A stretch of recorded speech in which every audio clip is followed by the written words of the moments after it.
Make sure we're running here. Unfortunately, a couple of videos that we made, the audio failed. Apparently the audio recorder portion of the program failed. So the reason they haven't been going on online is because you basically have 50 minutes of me. And who wants to watch that, right? Oh, you do? Okay, I'll post it. No. Okay.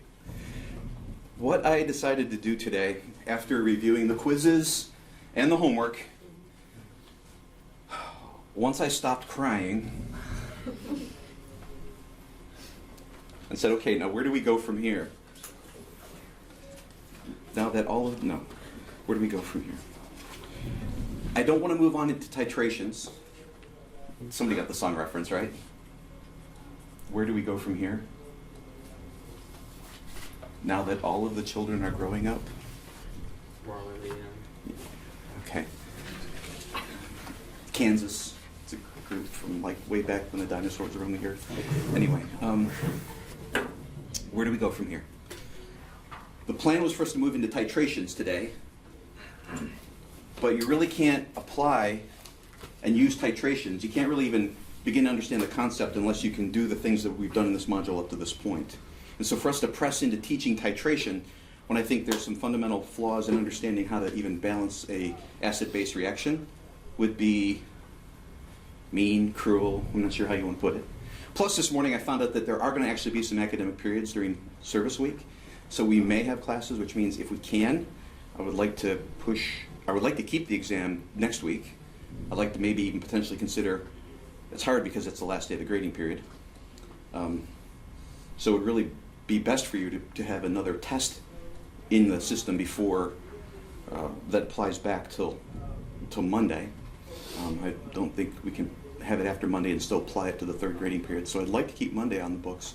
But if that's the case, we can actually afford to spend a little bit of time regrouping. Let me put it that way. So what I thought we would do is, last night I went through and pulled out a couple pages from my notes. I apologize if you can't read my handwriting. And from some of you, I don't want to hear nothing, okay? Because I try to read your handwriting all the time. Okay. But I thought I'd give you a copy of my process sheets that I told you I developed, stuff that how do I do it? Basically, I took the quiz, and as I took the quiz, I wrote down each step as I solved the problem, my way of doing it. And so up until this point, if you don't have a process for solving these problems, might I suggest that you use my process? Okay. Now, I'm not one of those people that typically says the way I do it is the right way and you need to do it my way. What I tend to say is, here's the way I do it. If you've got a better way, let's both find out what that is and let's do that. But if you don't have a better way, then do it my way. Okay?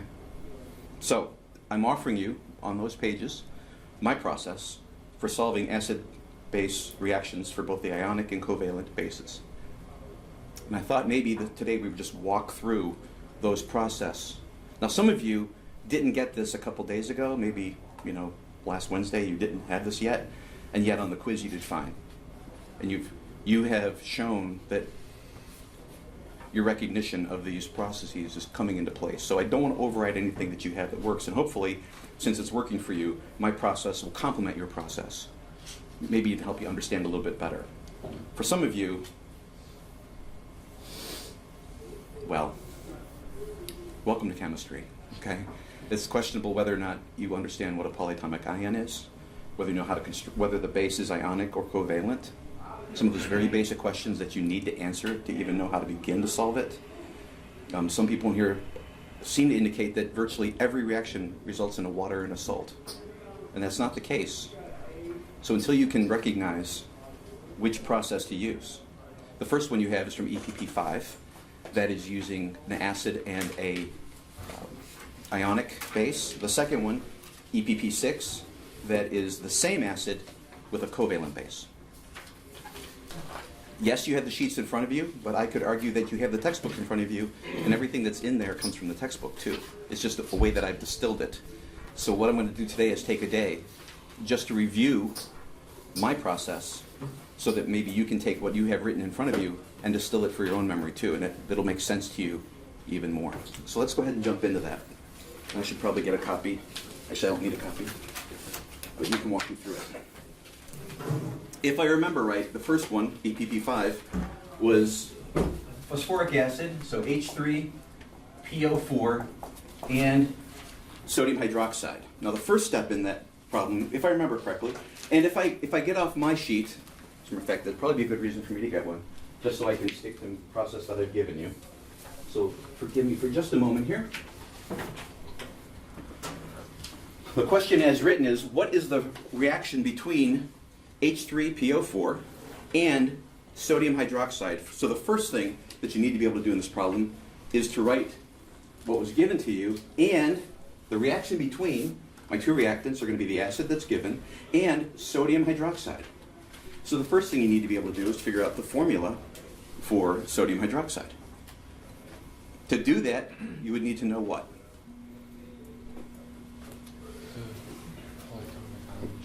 Okay, polyatomic ion chart, right? So hopefully you've reviewed that during this module because we use polyatomic ions all the time. And hydroxide is one of those polyatomic ions. Now, knowing that it's sodium hydroxide and that hydroxide is a polyatomic ion, remember polyatomic ions are covalent molecules which bond with other elements ionically. So it's forming an ionic bond with something, which means we're dealing with an ionic base. Now, sodium hydroxide, the first part of that, the cation, the metal, one that normally is the metal, is sodium. So coming over to the chart, we find sodium. Sodium is a column 1 element. So we know that sodium, as an ion, wants to take on what charge? Column 1 elements want to become 1 positive. Right? Column 1s become 1 positive. Column 2s become 2 positive. Column 3s, this side of the metal, non-metal jagged line, want to become 3 positive, and so on. Okay? So this side of the jagged line want to become positive by how many? The column that they're in, column 1, column 2. So sodium wants to become a positive 1. And it's going to be ionically bonded with the hydroxide, which has a charge of -1. So when we bring a positive 1 and a -1 together, what happens to the charges? They neutralize each other, right? They balance each other. So the molecule has a net charge of 0, which means it's a 1-to-1 relationship. Remember the way we did it before? We might want to put down sodium as a 1 plus, and hydroxide has a 1 negative. If we drop the signs and transpose them, it's a 1-to-1. We don't write 1s. We don't write Na1OH1. We can just leave it like that. And because there's only 1 hydroxide, the parentheses are arbitrary. NaOH like that, and NaOH in this way, both are correct for where we are right now in chemistry, okay? I would encourage you, if you recognize that's a polyatomic ion, however, to go ahead and put the parentheses in. So you can see, oh, it's a sodium and a hydroxide together. Later on in chemistry, if you continue on in higher level chemistry, you're going to have molecules that have, for example, hydrogens that appear in several different locations in the formula. We haven't experienced that yet. But when you get into higher level chemistry, you will have, for example, hydrogens show up as part of the first part of the molecule and later on as part of a polyatomic ion. Because embedded in this is also code to a chemist on how this is constructed. All the hydrogens aren't acting in the same way in that molecule. But for now, sodium hydroxide. So the question, what is the reaction between H3PO4 and sodium hydroxide? There's a reaction that takes place. What is the reaction? This plus this reacts to produce something. So number 1, write the reaction equation in the form acid plus base. How do I know that this is my acid? Will? Leading hydrogen. Leading hydrogen, that's one. What's another way I might know that that's my acid?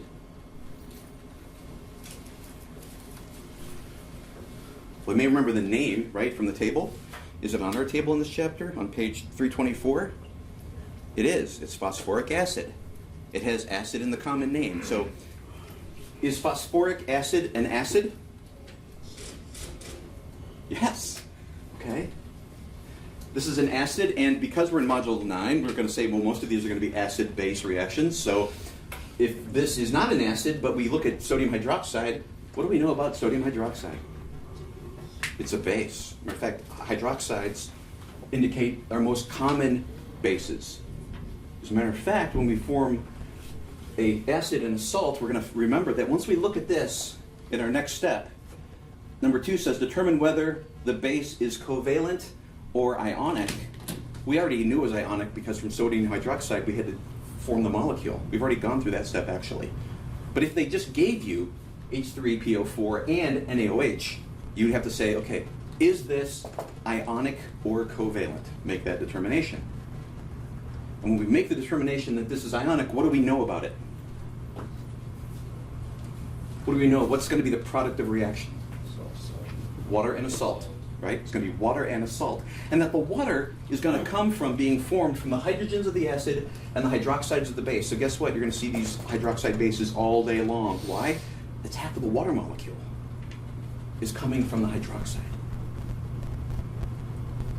Not to get ahead of myself, let's see if this process actually does work, or whether I just make it work because I can do the work and I'm just making up a process. So first was, write it with acid plus base produces.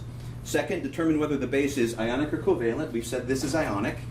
So if it's ionic, then balance the number of donatable hydrogens with the number of hydroxides using coefficients. Okay. I don't need to write anything yet about the products. I'm going to look at the hydrogens and the hydroxides and make sure that they have equal number. How many donatable hydrogens do I have in phosphoric acid? 3. It's called a triprotic acid, right? It's polyprotic, meaning it has more than one. Specifically, it's triprotic. It has 3. It has 3 hydrogens to donate, and where are those hydrogens going to donate to and become paired with? Hydroxides. Everybody got that? One of these H's is going to pair with one of these OH's and make an H2O down the road. But for right now, what I need to do is make sure that I have an OH for every H in the acid. How many donatable acid or hydrogens do we have in the acid again? We've got 3. How many hydroxides do I need? Correct, I need 3. How do I get 3 using coefficients? Boom! Guess what? Now for every donatable hydrogen, I have a hydroxide. That is step 3. Step 4. Pair one acid hydrogen with one base hydroxide to form the correct number of waters. So like in the longhand we did before, we have 3 hydrogens from H3, and we have 3 OHs because we have 3 sodium hydroxides.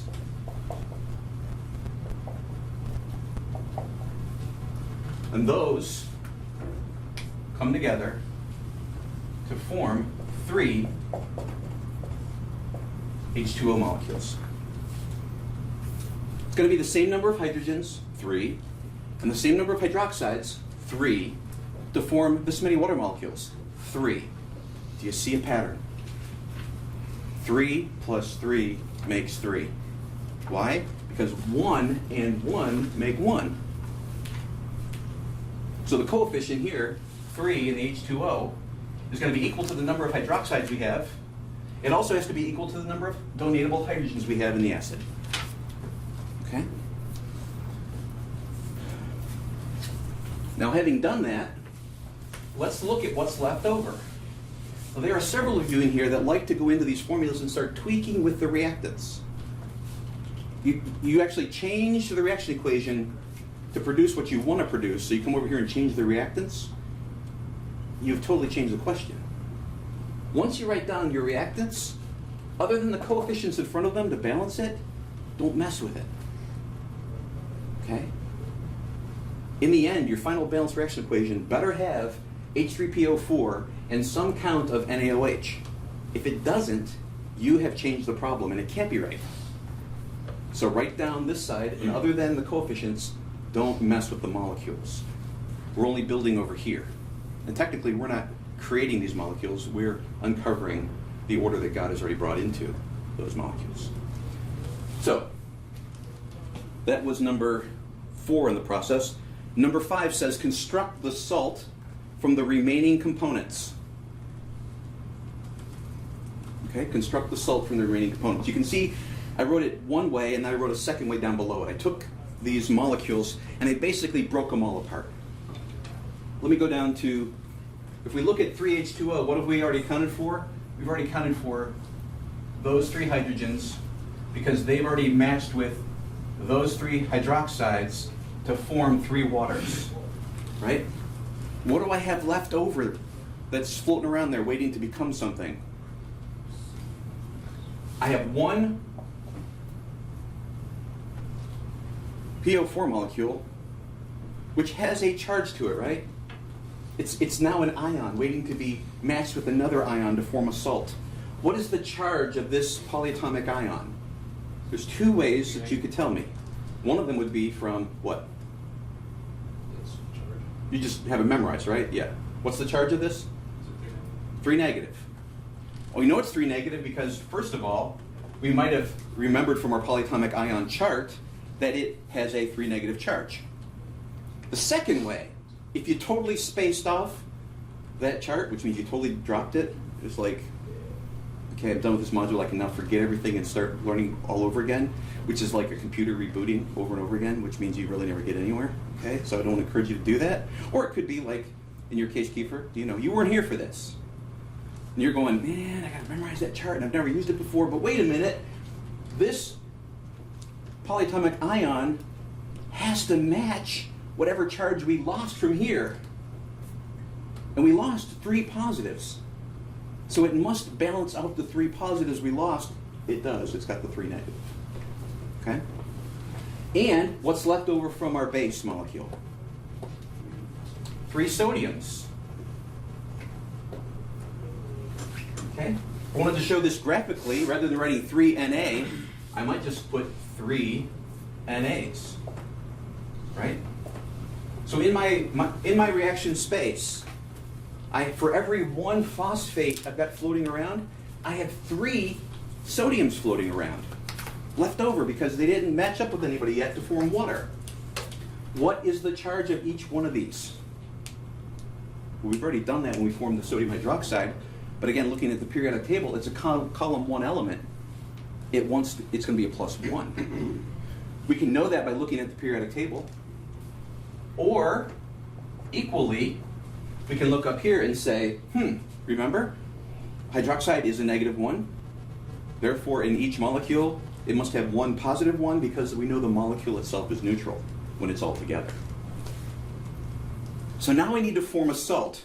And I have available to me 3 sodiums and 1 phosphate.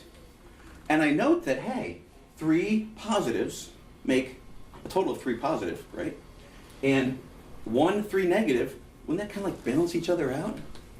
Doesn't that kind of like lead us to, I need to make a balanced, neutral, ionic compound with 3 that each have a 1 positive and 1 that has a 3 negative.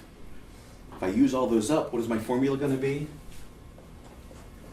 Na3PO4. Because these 3 individual 1 positives together balance out my single 3 negative polyatomic ion. Okay, so now I've used this up and these up. What's left over? Nothing. Everything that I started with is included in what I end with. And all of the molecules are neutrally charged. Every atom has been accounted for. So this is, I believe, a good example of how to solve an acid and an ionic base problem. The same process. It may not be sodium hydroxide, but guess what? The same process for every single acid and ionic base. If you follow that process, you will get the right answer. Are there any questions on that process?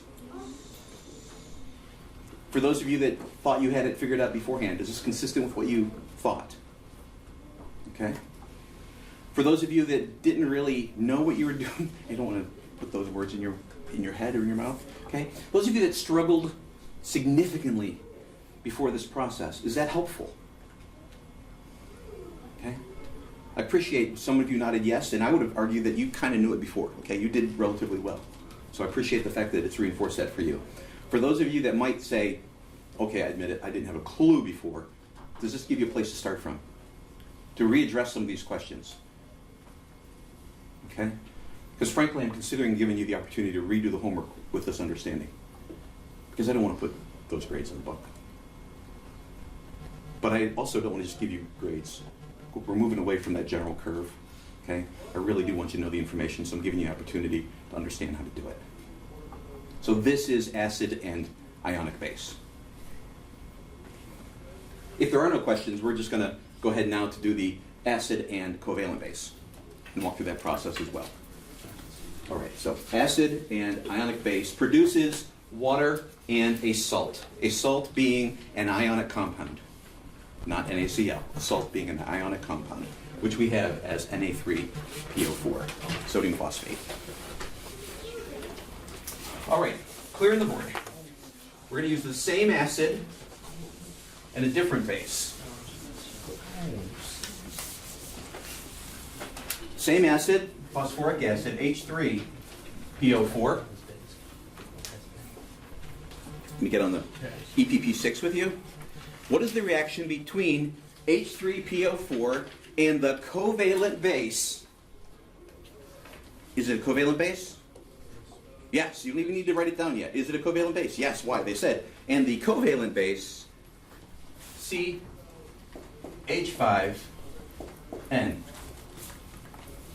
Now, had they not told you that that's a covalent base, would you guess that that's a covalent base? I mean, how many metals do you see? There are no metals. Therefore, it must be a covalent base, right? For it to be ionic, it has to have a metal. There are no metals in there. Therefore, it's covalent. So, the first question, write the reaction equation in the form acid plus base produces. Second, determine whether the base is covalent or ionic. First of all, they told us it was covalent, so we're going to assume they're right. Second, if we didn't know, if they didn't tell us, no metals, therefore it is covalent.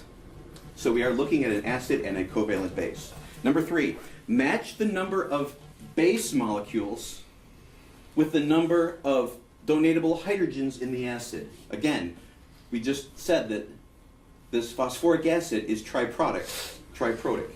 It's polyprotic. It has 3 donatable hydrogens. And remember, the key with a covalent base is each base molecule can only accept 1 hydrogen. So, if I'm going to donate 3 hydrogens, how many molecules do I need to take all 3 of them? If each one can take 1, and I have 3 to give, I need 3 to accept those, right? How do I get 3 of them? Change the coefficient. If I donate 3, I need 3 because every one of these can only take 1. So whatever the number of donatable hydrogens, I need that number of base molecules to receive them. So match the number of the base molecules with the number of donatable hydrogens in the acid. Okay. Step 4. Note that the product of reaction will be ions. Okay? I'm going to form ions from this, which means that I have to include the charge symbols. For me to write H3O, if that were to be the case, and not write a positive sign, is not fully correct. When you use a covalent base with an acid and you form ions, you need to include the charges. Otherwise, you're not showing that you understand that they're ions. They're going to be charged. So, step 5. Write the base as the first product. Let me just start with that part of the sentence. Write the base as the first product. What is the base? right? CH5N. I've got 3 of them. I'm going to write the base as the first product. I'm going to include the coefficient. 3 CH5N. Now I've intentionally written that wrong. But if you follow this process, write the base as the first product. Let's continue the sentence. Excited they're going on a field trip today. So, write the base as the first product, adding 1 hydrogen, okay? Because these 3 are going to match up with that whole thing to form that, which means I add 1 to the hydrogens and give it a +1 charge. Why? Because what we donated to that base, that covalent base, is 1 H+ ion, 1 proton. Take 1 of those protons, add it to 1 of those base molecules, and for every 1 of them, they get 1. That's why we took care of that balancing first. And it produces 3 of the base, upping the hydrogen count by 1 and adding a positive sign. That's my first ion. Last step. Write the second product. Write the second product as the remaining components of the acid. Look at the acid. H3PO4. I've used up all the hydrogens to make CH6N. So I no longer have these available to me. What's left? The phosphate. PO4. That's my second product. Why? Because basically we take the acid and we rip off all the hydrogens, give it to the base, and the remainder is your other ion. So we take the base, add 1 hydrogen, give it a +1 sign. We take the remainder of the acid, it's our second product. It has to have a charge sign on it though, right? Because if the ions don't have their charges, they're not fully correct. Yes, phosphate, that's good, but you need to know that it's an ion. And you can know that either by remembering the chart from the polyatomic ion chart, or looking back over here and saying it was neutral and it lost 3 positives, therefore it must have a charge of 3 negative to balance that out. 3 negative. And that is an acid and a covalent base. And the products of reaction of an acid and the covalent base is the base with 1 more hydrogen and a +1 charge, and the remainder of the acid after the hydrogens are stripped away. Okay? That is the first chunk of our whole module, reduced down to the bare basics of what you need to know. Using this process for any covalent base, just like the other one for any ionic base, will get you to the right answer. It works every time. And so if you understand and practice using this flow process, this solution process, you should be able to apply that to any question you have involving the reaction between acids and bases. Okay? Again, encourage me. For those of you that thought you understood it before, and you may have, is this helpful? Okay? Okay. For those of you that, you struggled with it, you weren't sure, maybe you had a process, maybe you didn't. Does this clarify a process that you can use? Okay. And for those of you that frankly didn't have a clue what you're doing before and you're willing to admit it, does this give you a place to start in solving these problems? Okay, I don't mean to be looking at anyone in particular, but I'm intentionally looking at certain people. Okay? If you know what I mean, trying to look at everybody to kind of disguise who I'm looking for. But hopefully some of you, you're like, yeah, And it's a point now where if this doesn't make sense to you, we need individual help. Okay? Because we can't keep going over this. It's kind of like saying, you all know your ABCs, right? Okay, what comes after D? Okay. If you just dump everything you learned in the past, you got to start your life over every day. We're at the point now with these that if these don't make sense to you, you need to come to me. You need to be willing to come to me and say, I still don't get it. Because we can't afford to keep going over this material anymore. We need to move on. All right? So my request of you is if you still don't know how to do these kind of problems, come and see me. I mean, today is Monday. It's tutoring day. It'd be a great day for you to come and go, I don't know if you know or not, but I'm clueless. And trust me, if you're clueless, I know. But I'm not going to come to you and say, you have to come to tutoring. I need you to say, I need tutoring. It's part of learning too. Recognize what you don't know and do what you need to do to come to know it. And I would hope that this kind of a process, if you realize that you didn't know how to do it, you say, there's some pattern here that keeps repeating itself over and over again. I've tried and failed enough times, but I still know there's a pattern there. What could it be? And that you would produce this kind of a process on your own. It's like stoichiometry. That whole solution diagram, I mean, that just came up. I just developed that maybe, and it's not new to me because it's common process, but that diagram was new to me in terms of developing it that way. And I've told you before, I've never worked with volumes and molarities to form like the H, but it's just one more improvement of the process that I use, that I'm sharing with you. And this works. So if you have a process that works, great. If you don't, try mine. If you find something that's better than mine, let me know, because I'll change the way I do it and teach it that way to you and next year and the following years. All right. Now, I did include one more sheet if there's no questions on acid and base reactions, and that has to do with molarities.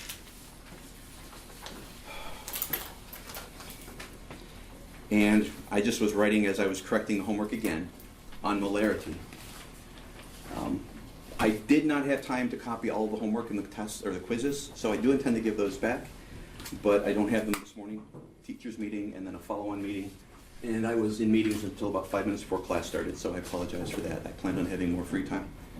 But determining the molarity, this should make sense to you. First of all, given a number of moles and a given volume, you compute the molarity by dividing the moles by the volume, right? Molarity. And make sure you articulate this. With my speech impediment, sometimes my articulation is not all that great. And so I hope you realize that every class, everything I say, I struggle to say clearly. And I know I'm not always clear.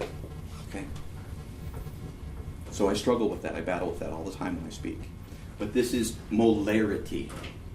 Or a solution might have a 2.7 molar solution. Because we will very quickly be getting into molality. And molality is different than molarity. And so I will be very intentional about trying to say molarity and molality. And some of you will be confused about that when we get there. But right now we're talking about molarity and molar. So molarity is equal to the number of moles divided by, I'll say the number of liters, but it's by the volume in liters. Now, concentration can be in grams per volume, and it can be in moles per volume. That's one of those questions from the homework. B or D? Both. Concentration is grams per volume or moles per volume. However, molarity is in moles per liter. So if you're going to use molar, I had a discussion last night with Will. If you're going to use molar for molarity, it has to be in units of moles per liter. If you're just comparing two things, you could legitimately compare moles per milliliter to moles per milliliter. It's legitimate. Remember in the dilution equation, the molarity times the volume in the first case has to equal the molarity in the volume in the second case. I said you can use milliliters as long as you use the same units in both sides. But it's not the same as molar.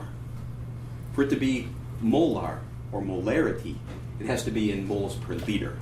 And so I just encourage you to always go to liters. It's just safer. Your answer is going to be equally right sometimes, but sometimes you could get yourself in trouble by dividing by milliliters and then putting molar by it, and that's wrong. Just always, as practice, convert your volumes to liters. Now, what is molarity not? It is not grams per liter.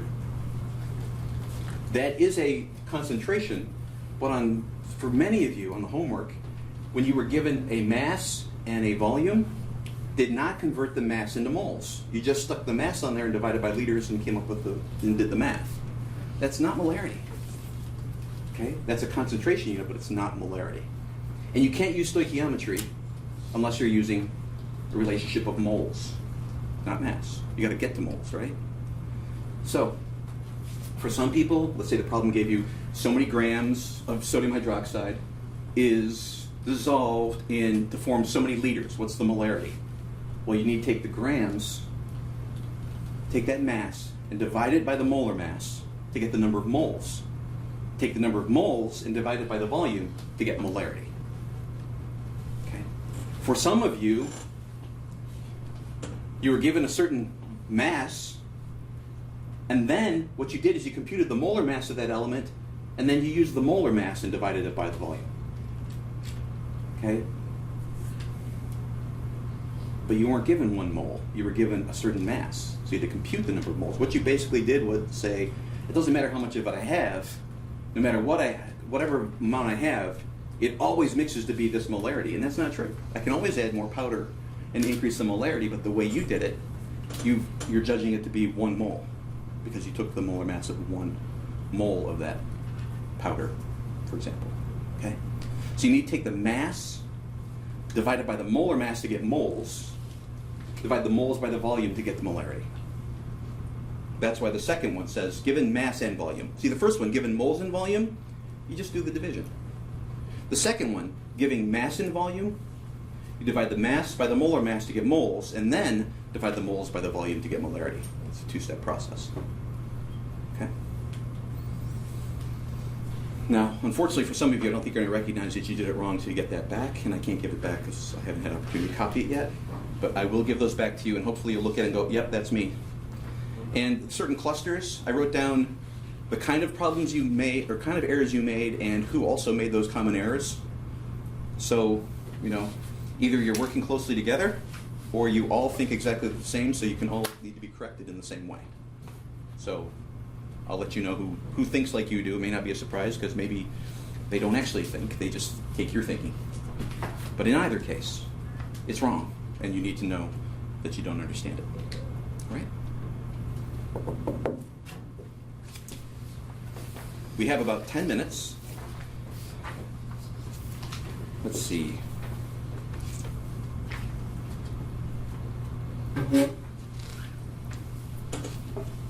We are up to titration, and titration is only, it's got an experiment in it, but other than that, it only has like 2 pages of reading. There's not that much content in titration, but the titration is a concept.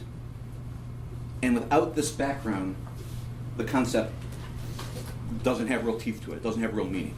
But it's significant. It's important for you to understand titrations. And so, if you would allow me, I haven't planned a presentation. Like I said, we got about 10 minutes. I'm not necessarily going to spend the whole 10 minutes because I didn't know exactly what I'm about to say.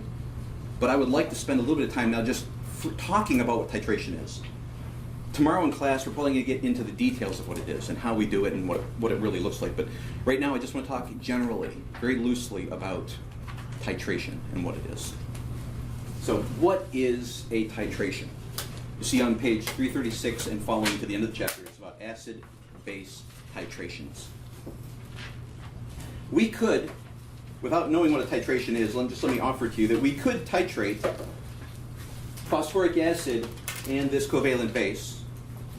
Frankly, I don't know the name of it off the top of my head. Maybe I should, but I don't. I'm not going to worry about it. This CH5N, okay? Knowing that it's going to produce these ions at the other side. Let me ask you a question. When we have a balanced reaction equation, and it produces the products of reaction, hopefully you see that when it's perfectly balanced, there is no leftover acid and no leftover base on the reaction side, right? It's perfectly balanced.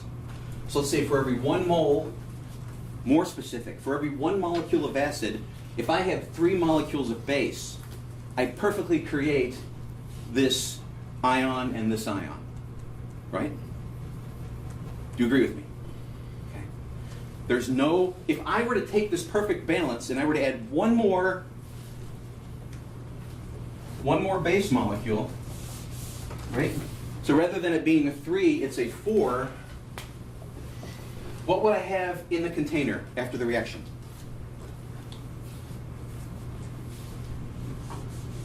If I add one more base molecule, does that one more base molecule have any acid to react with? Okay, I need more bobbleheads. Does it have anything to react with? No, it doesn't. So this is with it being a 3, that's the perfect recipe. That's the perfect balance. if I add one more base molecule, then it's also going to be one base molecule on the product side, right? I've got one too many. It has nothing to react with, so it just kind of hangs out there. And what's it doing? It's trolling for a date. It's looking for an acid to react with, right? Until it finds an acid to react with, it needs a hydrogen. Until it finds a hydrogen, it's going to stay there as its base, waiting for hydrogens. So, let's say rather than there being an extra base, that we have an extra acid. After the reaction takes place, what am I going to have left in the beaker? I'm going to have these two ions and what?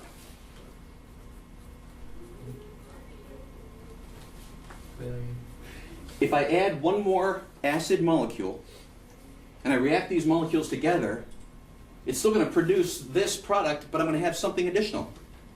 What am I going to have? Don't I just have a leftover acid molecule? Isn't it just an H3PO4? Why? Because when I have one and, excuse me, I didn't put this back, did I? Maybe that threw you off. I took it back to balance. When I have 1 and 3, it produces these ions. So when I have 2 and 3, I have an acid molecule that has no base to react with. And it's just going to hang out there and look for a base to react with. Okay? So here's the deal. When I'm looking at mixing these things in a beaker and swirling it around, if I have too much acid, what's in the beaker is going to be acidic. Okay? It's too much acid. So acids and bases neutralize, but I've got extra acid that's waiting for a base. So what's in the beaker is acidic. There's acid in there waiting to be used. And if I've got too much base, when I mix it up, the solution in the beaker is basic. Not basic as in simple. Basic as in it has base molecules that are just waiting for acid to react with. So, if I were to have an indicator. Now, indicator, we talked about that before when we talked about litmus. We said that blue litmus, in the presence of an acid, turns red to let you know it's acidic. And we also said that red litmus, in the presence of base, turns blue and lets you know that whatever it is basic. Well, the same kind of indicators can be used when we do solutions, that they have certain colors when the solution becomes acidic or basic.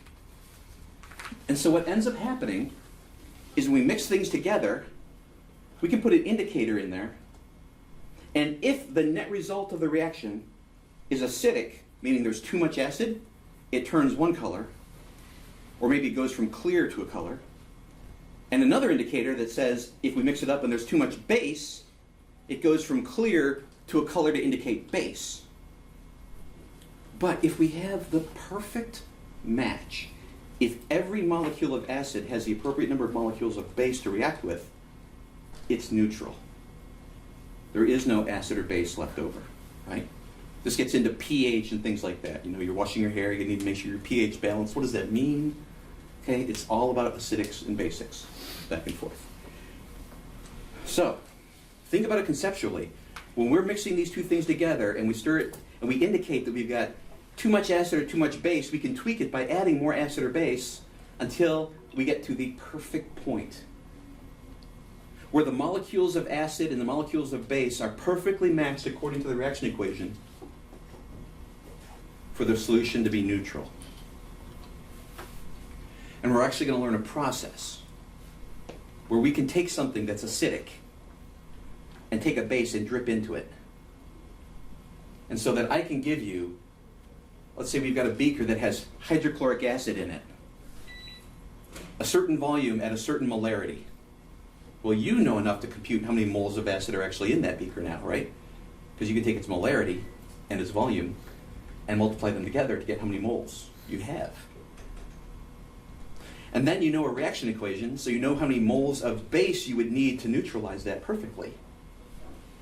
And then we have a volume of base that we drip into it until the indicator tells us, boom, we've met that point. So when we meet that point, the number of moles of base we've added equals the number of moles of acid according to the reaction equation. And then, knowing the volume we put into that, we can figure out the molarity of the base that we dripped in, or vice versa. We're going to seek the perfect match. We're going to figure out what the volume is that we use to reach that match. And then we're going to figure out what the molarity of that must be in order for the number of moles of acid and number of bases to match according to the balanced reaction equation. And that's the end of the module. That's the last big deal. Now, our equipment here and our time here prevent us from having a lot of titration labs. So my intention, if I remember, please remind me, my intention is to have some videos of titrations happening. And it's really, really cool in that you got the solution that's mixed up. Sometimes it has a magnetic mixer inside of it, and it's clear, and you're dripping stuff in, boom, boom, boom, and nothing is happening. And then suddenly, the drips start hitting. When they hit, you see a flash of color, and it goes away. A flash of color, and it goes away. What that means is, when that drop hits, for a slight moment at that point, it's no longer neutral. Why? You're getting more and more of, if it's acidic, you're getting more and more base. So it's dropping, it's clear, it's clear, it's clear, and then suddenly it's splash of color, splash of color, splash of color, splash of color. The splashes get bigger and bigger and bigger, and suddenly, boom, the whole thing switches color. And you stop. And you say, guess what? I don't know exactly, but I'm within one drop of knowing exactly what volume I needed to add. I'm within one drop. Why? Because one drop ago I didn't have enough, and now I've got too much. Somewhere in that drop, some part of that drop, maybe half of that drop, kicked it from being acidic to basic, or kicked it from being basic to acidic. And I determined that point. And based upon that volume needed to include the correct number of moles to balance the number of moles of the other solution based upon the balanced reaction equation.